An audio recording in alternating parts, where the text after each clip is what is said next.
Ginger has been used in India and China to treat illnesses for thousands of years.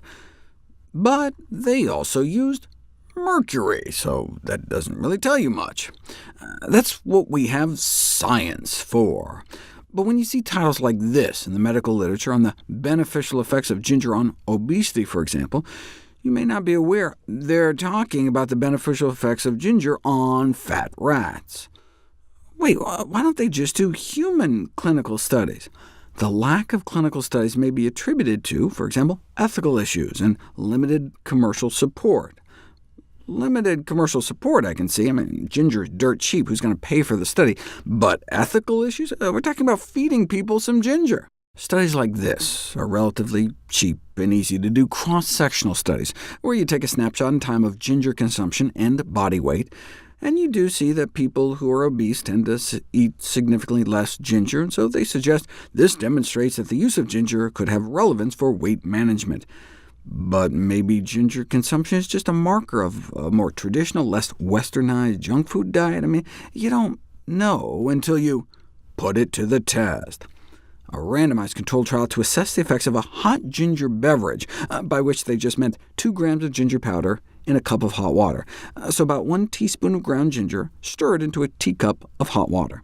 That's about 5 cents worth of ginger. And after the ginger, the participants reported feeling significantly less hungry. And in response to the question, how much do you think you could eat?, described lower prospective food intake. Now, the control was just hot water alone, so the participants knew when they were getting the ginger, so there could have been a placebo effect. They considered just stuffing the ginger into capsules to do a double-blinded study, but they think part of the effect of ginger may actually be through taste receptors on the tongue, so they didn't want to interfere with that. Not all the effects were just subjective, though. I mean, 4 hours after drinking, the metabolic rate in the ginger group was elevated compared to control, though in a previous study, when fresh ginger was added to a meal, there was no bump in metabolic rate. The research suggests that this may be due to the different method of ginger administration, giving fresh instead of dried, and there are dehydration products that form when you dry ginger that may have unique properties. Now, although satiety and fullness were greater with ginger compared to control, the researchers didn't then follow the participants out to see if they actually ate less for lunch. The problem is there's never been a randomized, double-blind, placebo-controlled study of that much ginger and weight loss until now.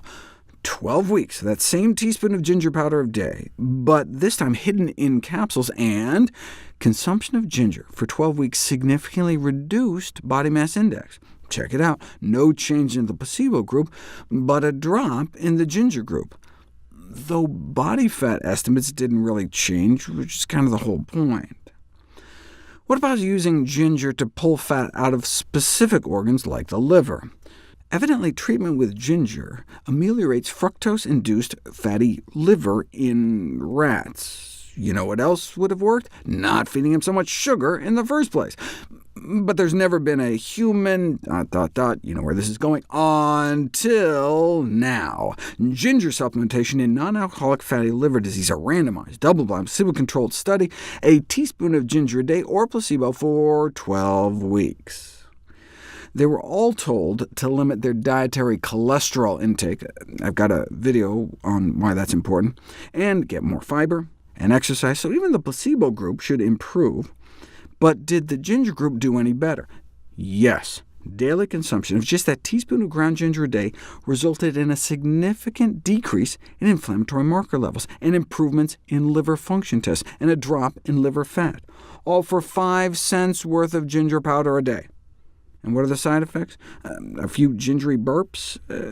I searched for downsides and didn't find any, other than, of course, ginger paralysis. What? In 1930, thousands of Americans were poisoned by a ginger extract. First of all, who drinks ginger extract? Oh, 1930, it was Prohibition. So they bought ginger extract as a legal way to get their hands on alcohol. Little did he realize that the bootleggers had been taking advantage of the demand, swapped in a cheaper ginger substitute, a varnish compound, in order to make greater profits. The moral of the story being, don't drink varnish.